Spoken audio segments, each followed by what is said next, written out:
حسبي ربي جل الله ما في قلبي خير الله نور محمد صلى الله لا إله حق لا إله إلا الله حسبي ربي جل الله ما في قلبي خير الله نور محمد صلى الله لا إله حق لا إله إلا الله حسبي ربي جل الله ما في قلبي خير الله نور محمد صلى الله لا إله حق لا إله ഹസ്രത്ത് സുൽത്താൻ ഇബ്രാഹിം ബാദുഷാ റളിയല്ലാഹു അൻഹു. ഹിജ്റ വർഷം 530 റമദാൻ 3 ക്രിസ്താബ്ദം 1136 ജൂൺ മാസം 5-ാം തീയതി വെള്ളിയാഴ്ചയാണ് മഹാനായ സുൽത്താൻ ഇബ്രാഹിം ബാദുഷാ റളിയല്ലാഹു അൻഹു ഭൂജാതനായത്. അന്ത്യപ്രവാചകൻ മുഹമ്മദ് മുസ്തഫ സ്വല്ലല്ലാഹു അലൈഹി വസല്ലമയുടെ 18ാം പേരമകനായ മഹാൻ പുണ്യ മദീനയിലാണ് പിറന്നു വീണത്. പൂർണ്ണ പ്രതാപത്തോടെ മദീനയിൽ രാജപദവിയിലിരിക്കുന്ന കാലത്ത് ഹിജ്റ 564 മഹാനായ ഗൗസുൽ ആലം മുഹീദ്ദീൻ അബ്ദുൽ ഖാദിർ ജീലാനി തങ്ങൾ വഫാത്തായപ്പോൾ അറേബ്യയിലെ രാജാക്കന്മാരുടെ പ്രതിനിധിയായി മരണാനന്തര ചടങ്ങുകളിൽ സംബന്ധിക്കുവാൻ സുൽത്താൻ ഇബ്രാഹിം ബാദുഷാ റളിയല്ലാഹു അൻഹു ബഗ്ദാദിലേക്ക് യാത്ര ചെയ്യുകയുണ്ടായി. അന്ന് അദ്ദേഹത്തിന് 34 വയസ്സായിരുന്നു. അക്കാലത്ത് മുത്ത് റസൂലിന്റെ സ്വപ്നനിർദ്ദേശപ്രകാരം 2 പ്രാവശ്യം ഇന്ത്യൻ പ്രവിശ്യയിൽ ഇസ്ലാമിക പ്രബോധനത്തിന് മഹാൻ നിയോഗിക്കപ്പെടുകയും ആദ്യം ഗുജറാത്ത്, രാജസ്ഥാൻ എന്നീ ഇന്ത്യൻ പ്രദേശങ്ങൾക്ക് പുറമെ പാകിസ്ഥാൻ, ബലൂചിസ്ഥാൻ എന്നീ പ്രദേശങ്ങളും തന്റെ ദൗത്യനിർവഹണത്തിനായി മഹാൻ യാത്ര ചെയ്തു. രണ്ടാമതായി തെക്കേ ഇന്ത്യയിലെ തമിഴ്നാട്ടിലെ ഏർവാടി പ്രദേശത്ത് മഹാനായ ഇബ്രാഹിം ബാദുഷാ വരികയും ഇസ്ലാമിക പ്രബോധനം നടത്തുകയും ഒരുപാട് ത്യാഗങ്ങൾ ചെയ്ത് ശത്രുവ്യൂഹത്തോട് പോരാടി വിജയിക്കുകയും 12 വർഷം രാജഭരണം നടത്തുകയും ചെയ്തു. ഇന്ത്യയിലെ ആദ്യത്തെ മുസ്ലിം ഭരണാധികാരി മഹാനായ സുൽത്താനുൽ ആലം ഇബ്രാഹിം ബാദുഷാ റളിയല്ലാഹു അൻഹു ആയിരുന്നു.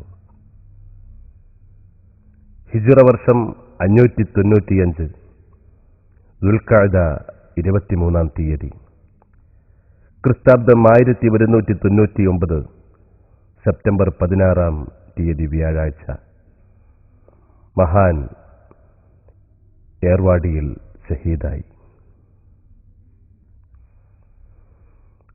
അള്ളാഹുവിന്റെ ഔലിയാക്കൾ മരണപ്പെട്ടു പോയവരാണെന്ന് നിങ്ങൾ വിചാരിക്കരുത്. അവർ അള്ളാഹുവിന്റെ അരികിൽ ജീവിച്ചിരിക്കുന്നു. അവർക്ക് ഭക്ഷണം നൽകപ്പെടുന്നു എന്നുള്ള വിശുദ്ധ ഖുർആനിന്റെ വിശുദ്ധ വാക്യത്തെ അന്വർത്ഥമാക്കിക്കൊണ്ട് ഇന്നും മഹാനവർകൾ അധ്യാത്മഭരണം നടത്തുന്നത് ഏർവാടിയിലെത്തുന്നവർക്ക് നേരിട്ട് കാണുന്ന വിധം പുലർന്നുകൊണ്ടിരിക്കുന്നു. സയ്യിദുന സയ്യിദ് അബൂ താഹിർ ഷഹീദ് വലിയുല്ലാഹി റളിയല്ലാഹു അൻഹു. സുൽത്താൻ ഇബ്രാഹിം ബാദുഷാ റളിയല്ലാഹു അൻഹുവിന്റെ മൂത്ത പുത്രൻ, അർശില സിംഹം അലി ഇബ്നു അബീ ത്വാലിബ് റളിയല്ലാഹു അൻഹുവിന്റെ ഈ പുന്നാര പൗത്രൻ യുദ്ധക്കളത്തിൽ തന്റെ പൂർവികനേക്കാൾ ഒട്ടും പിന്നിലായിരുന്നില്ല. രണാങ്കളത്തിലേക്ക് പറന്നു വീഴുന്ന ഈ സിംഹക്കുട്ടിയുടെ ഉജ്ജ്വല പോരാട്ടത്തിന് മുന്നിൽ പിടിച്ചു നിൽക്കാൻ കഴിയാതെ പാണ്ഡ്യസൈന്യം കഴുതക്കൂട്ടങ്ങളെപ്പോലെ പിന്തിരിഞ്ഞോടി. ശത്രുവിന്റെ ഒരു പത്മവ്യൂഹത്തിനും തടുത്തു നിർത്താനാവാത്ത ആ വീരശൂര പരാക്രമിയെ സന്ധി സംഭാഷണത്തിനെന്ന വ്യാജേന ശത്രുതാവളത്തിലേക്ക് വിളിച്ചു വരുത്തി കൊടുംവഞ്ചകരായ പാണ്ഡ്യസൈന്യം അദ്ദേഹത്തെ അമ്പെയ്തു വധിക്കുകയായിരുന്നു. 36 കൂരമ്പുകൾ തന്റെ ഇടനെഞ്ചിലേറ്റുവാങ്ങി ആ ധീരസിംഹം അള്ളാഹുവിന്റെ ദീനിനു വേണ്ടി രക്തസാക്ഷിയായി.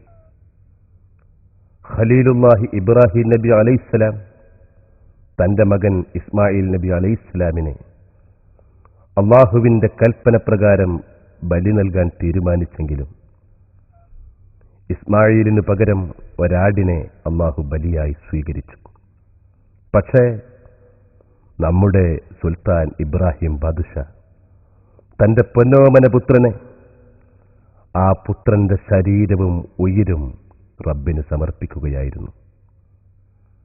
ഇബ്രാഹിം ബാദുഷാ തങ്ങളുടെ ദർഗയിൽ മഹാനായ ബാദുഷാ തങ്ങളുടെ ഉമ്മ സയ്യിദത്ത് ഫാത്തിമ, മാതൃ സഹോദരപുത്രൻ സയ്യിദ് സൈനുൽ ആബിദീൻ എന്നീ 2 പേരുടെ ദർഗകൾ സ്ഥിതി ചെയ്യുന്നു. സയ്യിദത്തുന സയ്യിദ അലി ഫാത്തിമ ഉമ്മ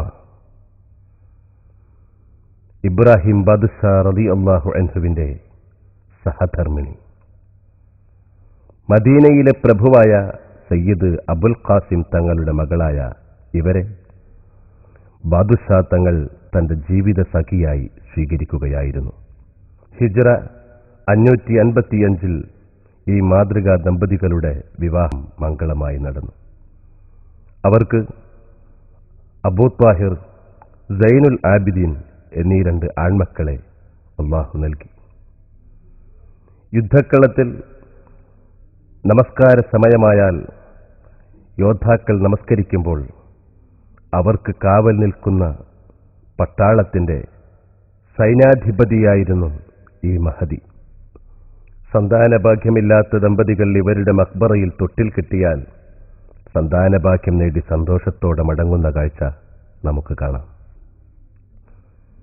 ഈ മക്ബറയിൽ സയ്യിദ മറിയം ബീവി റളിയല്ലാഹു അൻഹ, സയ്യിദ ഫാത്തിമത്തു സുഹ്റ റളിയല്ലാഹു അൻഹ, ഇസ്കന്ദർ ദുൽഖർനൈനി ബാദുഷാ റളിയല്ലാഹു അൻഹു എന്നിവരുടെ മസാറുകൾ നമുക്ക് കാണാം. സയ്യിദ് അബ്ദുർ റസാഖ് റളിയല്ലാഹു അൻഹു, ഡോക്ടർ ജീലാനി ഉമ്മ, മഹമൂദ ഉമ്മ, സുഹ്റ ഉമ്മ എന്നീ 4 പേർ ഈ മസാർ ഷരീഫിൽ അന്ത്യവിശ്രമം കൊള്ളുന്നു.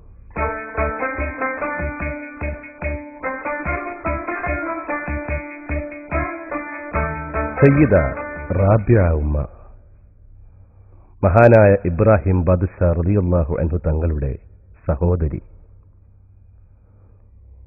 ഇവരുടെ മകൾ സൈനബ എന്നവരെയാണ് ഇബ്രാഹിം ബാദുഷായുടെ ദത്തുപുത്രൻ ഇസ്ഹാഖ് റളിയല്ലാഹു അൻഹു എന്നവർ ഭാര്യയായി സ്വീകരിച്ചത്. ഈ ഇസ്ഹാഖ് എന്നവർ ബാദുഷായുടെ സഹോദരനായ ഇസ്മായിൽ എന്നവരുടെ മകൻ കൂടിയാണ്. ഈ മഹാന്റെ 10ാം തലമുറയിൽപ്പെട്ടവരാണ് മഹാനായ മുജാവിർ നല്ല ഇബ്രാഹിം ബാദുഷാ റളിയല്ലാഹു അൻഹു തങ്ങൾ.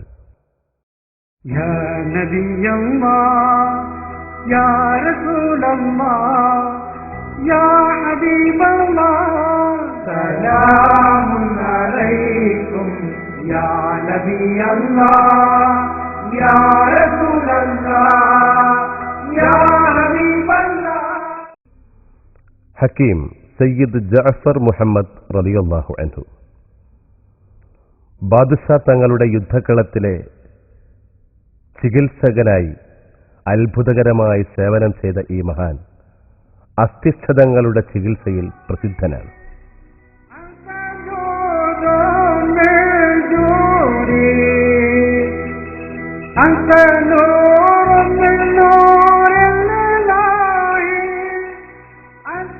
ഹക്കീം മുഹമ്മദ് യൂസുഫ് റളിയല്ലാഹു അൻഹു, ഇബ്രാഹിം ബാദുഷാ തങ്ങളുടെ വൈദ്യസംഘത്തിലെ ഒരു പ്രഗത്ഭനാണ് ശാന്തശീലനായ ഈ മഹാൻ. യാ ഹബീബല്ലാഹ് സലാമുൻ അലൈക്കും യാ നബിയല്ലാഹ് യാ റസൂലല്ലാഹ് യാ ഹബീബല്ലാഹ്. സയ്യിദ് ഷംസുദ്ദീൻ റളിയല്ലാഹു അൻഹു, സയ്യിദ് ഖമറുദ്ദീൻ റളിയല്ലാഹു അൻഹു, സയ്യിദ് നൂറുദ്ദീൻ റളിയല്ലാഹു അൻഹു. ഇവർ മക്കയിലെ രാജകുമാരന്മാരും ന്യായാധിപന്മാരുമായിരുന്നു. യുദ്ധക്കളത്തിൽ വീരശൂര പരാക്രമിയായി അറിയപ്പെടുന്ന സയ്യിദ് ഷംസുദ്ദീൻ റളിയല്ലാഹു അൻഹുവിന് സ്വാഹിബുസ് സൈഫ് എന്നൊരു സ്ഥാനപ്പേർ കൂടിയുണ്ട്. നേരിട്ടെതിർത്ത് തോൽപ്പിക്കാനാവാത്ത ഈ മഹാനെ അസ്ർ നമസ്കാര വേളയിൽ ശത്രുക്കൾ വധിക്കുകയായിരുന്നു. അങ്ങനെ ആ പുണ്യപുരുഷൻ സുജൂദിലായിക്കൊണ്ട് അള്ളാഹുവിന്റെ സ്വർഗലോകത്തേക്ക് യാത്രയായി. ഏർവാടിയിൽ നിന്നും 50 കിലോമീറ്റർ അകലെ വൈപ്പാർ എന്ന പുഴയോരത്താണ് ഇദ്ദേഹം ഷഹീദായി വീണത്.